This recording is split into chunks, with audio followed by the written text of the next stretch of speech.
बच्चों, कैसे हो? उम्मीद है आप सभी अच्छे और अपनी पढ़ाई भी अच्छे से कर रहे हैं। आज मैं आपको बताने आई हूँ एक अनोखे प्लैनेट के बारे में, यानी ग्रह के बारे में, जिस प्लैनेट का नाम जिसे हम रेड प्लैनेट के नाम से भी जानते हैं। तो आप सभी को पता होगा कि रेड प्लैनेट के नाम से हम किस प्लैनेट को जानते हैं। बिल्कुल सही, मार्स यानी मंगल ग्रह जो है उसे हम लाल ग्रह या फिर रेड प्लैनेट के नाम से जानते हैं। तो रेड प्लैनेट डे मनाया जाता है। हमारा यह रेड प्लैनेट डे जो है वो 28 नवंबर को मनाया जाता है। तो आइए इसी अजब प्लैनेट के बारे में कुछ गजब जानकारी जानते हैं। मार्स यानी मंगल ग्रह पर लाइफ के लिए भारत समेत दुनिया की कई स्पेस एजेंसियां न केवल रिसर्च कर रही हैं बल्कि मार्स पर पहुंचने में भी जुटी हैं। इंडिया की रिसर्च स्पेस रिसर्च जो कंपनी है उसको हम इसरो कहते हैं, और अलग अलग देशों की अलग अलग, जैसे अमेरिका की नासा है। तो नासा और इंडिया बहुत कोशिश कर रहे हैं कि हम मार्स पर पहुंच सकें। साइंटिस्ट का मानना है कि हम अर्थ की तरह मार्स पर भी रह सकते हैं। जाने मार्स के बारे में कुछ खास बातें। तो अर्थ और जो मार्स है उसका जो सरफेस है या जो उसका एनवायरनमेंट है वो बहुत सिमिलर है। तो साइंटिस्ट का कहना है कि हम जैसे अर्थ पर सरवाइव कर सकते हैं वैसी इन फ्यूचर मार्स पर भी सरवाइव कर सकते हैं। तो जानते हैं कि ऐसा क्या सिमिलर है या क्या डिफरेंसेस हैं जिसकी वजह से हम अभी तक सक्सेसफुल नहीं हो पाए और हम फ्यूचर में सक्सेसफुल हो सकते हैं। तो पहला है, मार्स पर बदलता रहता है मौसम। वैसे तो मार्स को हम रेड प्लैनेट कहते हैं, पर रेड प्लैनेट का मतलब यहाँ ये नहीं कि बहुत गर्मी होती है। तो जानते हैं इसके बारे में। मार्स के 2 मून यानी कि 2 चंद्रमा होते हैं। पहले चंद्रमा या पहले मून का नाम है फोबोस और दूसरे का नाम है दिमोस। मार्स पर भी धरती की तरह सर्दी गर्मी जैसे मौसम बदलते हैं। मतलब यहाँ हमेशा ही सर्दी या हमेशा ही गर्मी नहीं रहती है, यहाँ पर भी चेंज होता रहता है। सेकेंड है हमारा, मार्स पर बहुत ठंडा, धूल भरी आंधी का गुबार और बवंडर धरती के मुकाबले बहुत ज़्यादा है। मतलब जैसे अर्थ पर या हमारी पृथ्वी पर कभी कभी आंधी आती है, तूफान आता है, पर मार्स पर ये लगातार आते हैं। वहाँ अक्सर तूफान आते रहते हैं। तो वही तूफान जो आते रहते हैं उसी से जो मार्स का सरफेस है वो डस्टी हो जाता है, मतलब धूल भरा हो जाता है। नेक्स्ट है मार्स पर आइस के रूप में पानी का सोर्स तो मौजूद है, यानी कि हम कह सकते हैं कि solid form of water available है, लेकिन ऑक्सीजन बहुत कम है। साइंटिस्ट के मुताबिक जीवन के लिए मार्स की भौगोलिक स्थिति अच्छी है। मतलब आप कह सकते हो कि यहाँ पर जो सॉलिड फॉर्म ऑफ वाटर है, सॉलिड फॉर्म ऑफ वाटर में ज़्यादा आइस जो बनती है उसमें CO2 की मात्रा ज़्यादा होती है, यानी क्लोरोफ्लोरोकार्बन उसमें ज़्यादा होता है, और वाटर में ऑक्सीजन का लेवल ज़्यादा होता है। तो अभी वहाँ पर ऑक्सीजन का लेवल बहुत कम है, पर इन फ्यूचर में साइंटिस्ट ने बोला है कि जो वहाँ की रहने की फिजिकल कंडीशन है वो अर्थ जैसी ही है मोर और लेस। तो हम वहाँ इन फ्यूचर रह सकते हैं। और भी जानते हैं अपने इस रेड प्लैनेट के बारे में। वेट हो जाएगा कम। अगर आप मार्स पर जाते हैं तो वहाँ आपका वजन धरती के मुकाबले करीब 40% रह जाएगा। धरती पर आपका वजन 20 किलो है तो मार्स पर 8 किलो ही रह जाएगा।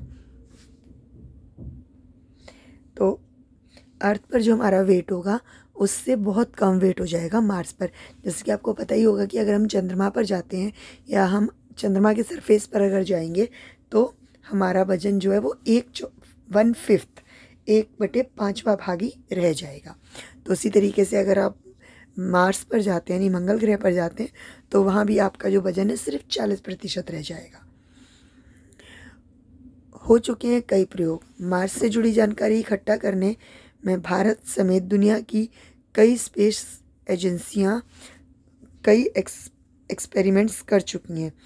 कई तो मार्स पर अपने रोवर तक भेजे, कई ने तो मार्स पर अपने रोवर तक भेजे हैं।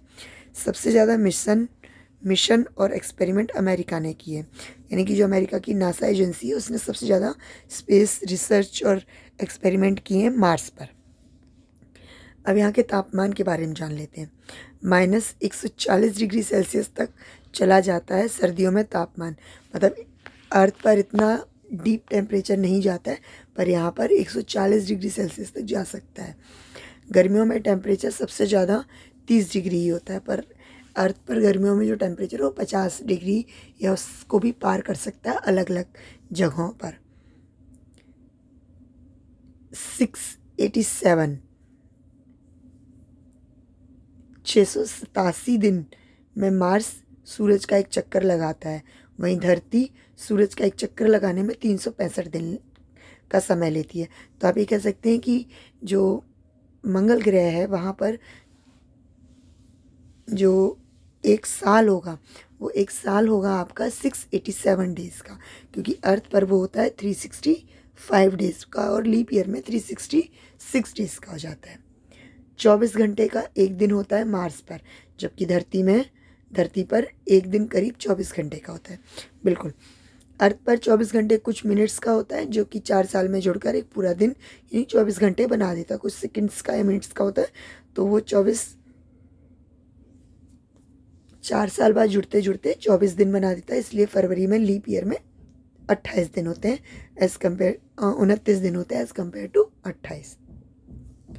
96% कार्बन डाइऑक्साइड है मार्स पर। यह वहाँ के वायुमंडल में सबसे ज़्यादा है। मतलब जो कार्बन डाइऑक्साइड का यानी कि CO2 का लेवल है वो 96% है, जो मार्स के वायुमंडल में सबसे अधिक है। हमारे वायुमंडल में सबसे अधिक पाई जाने वाली गैस हाइड्रोजन है, उसके बाद ऑक्सीजन और कार्बन डाइऑक्साइड का मात्रा जो है वो तीसरे नंबर पर आती है। पर अब दिन प्रतिदिन वो बढ़ती जा रही है। पर मार्स पर पहले से ही 96% जो है वो कार्बन डाइऑक्साइड है। मार्स के बारे में ऐसे जाने। अब मार्स के बारे में कैसे जान सकते हैं, उसके बारे में और जानकारी अगर आपको पानी है तो कैसे मिलेगी। अगर आपको मार्स के बारे में ज़्यादा जानना है तो मार्स से जुड़ी मूवी या यूट्यूब पर वीडियोस देख सकते हैं। मार्स पर बनी कुछ मूवीज़ हैं the Martian, mission to Mars, red planet, Mangal mission, mission Mangal आदि। मतलब जो कुछ मूवीज़ हैं वो इंग्लिश में है और मिशन मंगल जो है वो हिंदी में है। ठीक है, अब आगे देखते हैं। हम पहली ही कोशिश में कामयाब, मतलब जो इंडिया ने जो स्पेस सेंटर मार्स में जो रिसर्च की थी और जो अपना स्पेस क्राफ्ट मॉम करके भेजा था वो पहली बार में ही सफल हो गया था। 5 नवंबर 2013 को भेजा था। भारतीय स्पेस एजेंसी इसरो ने अपना पहला मंगलयान, यानी जिसे हमने मार्स ऑर्बिट मिशन कहा था, MOM। ये ऑर्बिटर मार्स का चक्कर लगाने के लिए छोड़ा गया था। इसी के साथ दुनिया में अपनी पहली कोशिश में ही सफल होने वाला पहला देश बन गया था। यह सबसे सस्ता मिशन भी था। इसका मुख्य मकसद मार्स की तस्वीरें भेजना था। यह अभी भी मार्स की कक्षा में चक्कर लगा रहा है। मतलब 5 नवंबर 2013 में इंडिया ने एक स्पेस क्राफ्ट भेजा था जिसका नाम उन्होंने मंगलयान के नाम से मार्स ऑर्बिटर मिशन रखा था। इसका मुख्य काम सिर्फ वहाँ की तस्वीरें भेजना था, पर यह आज तक भी यानी कि 2023 तक भी अराउंड आप कह सकते हो पूरे 10 साल तक भी वहाँ पर चक्कर लगा रहा है और उसके विषय में हमें जानकारी दे रहा है। 13 मिनट लगते हैं सूरज से मार्स तक सनलाइट आने में। मतलब अर्थ पर सनलाइट आने में 8 मिनट 8 सेकंड का टाइम लगता है और मार्स पर सनलाइट जाने में 13 मिनट का समय लगता है। और 23 करोड़ किलोमीटर है मार्स की अर्थ से दूरी। मतलब पृथ्वी से 23 करोड़ किलोमीटर दूर है मार्स। ऐसा अमेरिकन स्पेस एजेंसी नासा के द्वारा बताया गया है। अब सबसे इंटरेस्टिंग क्वेश्चन है कि अगर मार्स पर गर्मी नहीं होती है और वहाँ का मौसम सर्दी गर्मी यानी अर्थ की तरह बदलता रहता है तो उसे हम रेड प्लैनेट क्यों कहते हैं। तो आइए जानते हैं क्यों कहते हैं रेड प्लैनेट। मार्स लाल रंग का दिखाई देता है, इसके कई कारण हैं। मार्स की सतह पर आयरन ऑक्साइड मौजूद है। ऑक्सीजन और नमी के संपर्क में आने से इसमें जंग लग गया है, जिसकी वजह से ये लाल दिखाई देता है। इसी कारण इसे रेड प्लैनेट भी कहते हैं। यानी आप कह सकते हैं कि जो मार्स की धरती है, जो सरफेस है, उस पर सबसे ज़्यादा आयरन ऑक्साइड है। जो नमी और ऑक्सीजन के संपर्क में आने से उसमें रस्ट लग गई है, जंग लग गई है, जिसकी वजह से वो हमें रेड दिखाई देता है। तो उम्मीद है आपको हमारे गजब प्लैनेट के बारे में कुछ अजब प्लैनेट के बारे में कुछ गजब जानकारियाँ पाकर अच्छा लगा होगा। अगर आपको ये वीडियो अच्छा लगा हो तो इसे लाइक करें, शेयर करें अपने दोस्तों के साथ, और मुझे सपोर्ट करने के लिए इस वीडियो को लाइक करें और इस चैनल को सब्सक्राइब करें। धन्यवाद।